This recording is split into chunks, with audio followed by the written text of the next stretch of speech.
Siguro tamo nga tatanggapan tamo na busal at sumangid ning nano pa mang mga palyari king biyeta mo ing makaibiya mong talagang pakibat karing sablang kutang makaibiya kapasnawan kayong sablang dos at kasakitan yung pinikikatang kasalpantayanan king Ginoo yung kikatamong ulit-ulitan iti kapamilatanan ng kikatang alang patugot at pamanalangin no?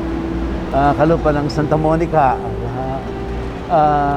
kapilan pa mo kikatamo yung pingmasusyan na yung meto nga maulagang mensahe na kikatamo hampo itang king balang kapamalakan tamo king biye yabe tayo nga pong Ginoo yabe tayo nga pong Ginoo itang kayang kaburian itang kayang tula yang din ang tamong pansin at makasigurado tamo kaniting pamaglakbe itamo malili at itamo mawala.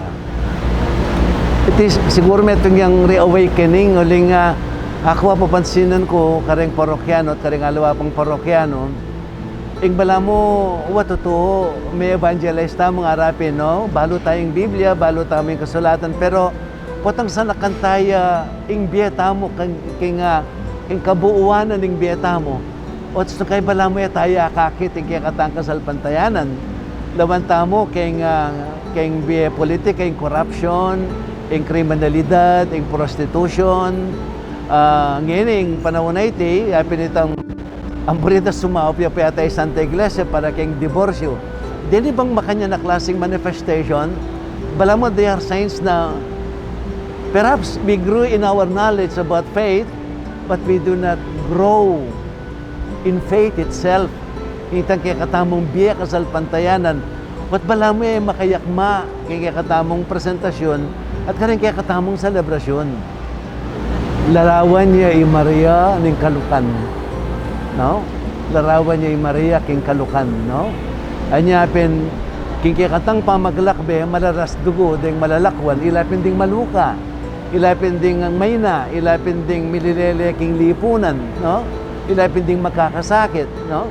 At siguro ining kaya katamong devosyonay ning kagampanan kaya katamong probinsya, meting yung maragula pamangising kaya katamo na kaya katang pamaglakbe, bantunay yung maging kristyanong pamaglakbe at pamaglakbe yung agpangking kaburyaning Ginoo, yabe talang yabe, din kaya katamong kapatad at pakakalulo. Siguro may ito nga mawulagan mo naman na din ang tamong pansin karing taong mililele, yapin tang pamangising karela king kasalpantayanan kasi nga papansingan ko ing karelang bala mo may karelang kakaluluan maging sumbagal ya king karelang kasalpantayanan sometimes because of their kakaluluan no gagawa lang kalapastanganan king nga pong Ginoo.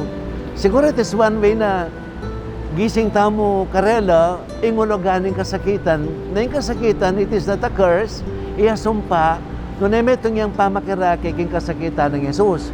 So dapat maging sumbagal yung kakaluluan king karelang pamipasyag king kasalpantayanan. In fact, king karelang kakaluluan yung maragula pagsubok banlaluda pang apatunayan king karelang lugod king Ginoo salning kakaluluan erela pastanganan ning Ginoo. Ako po'y Reverend Father Emiliano Magtoto Dison Jr. Para ko na po parokyaning San Agustin ng Hippo.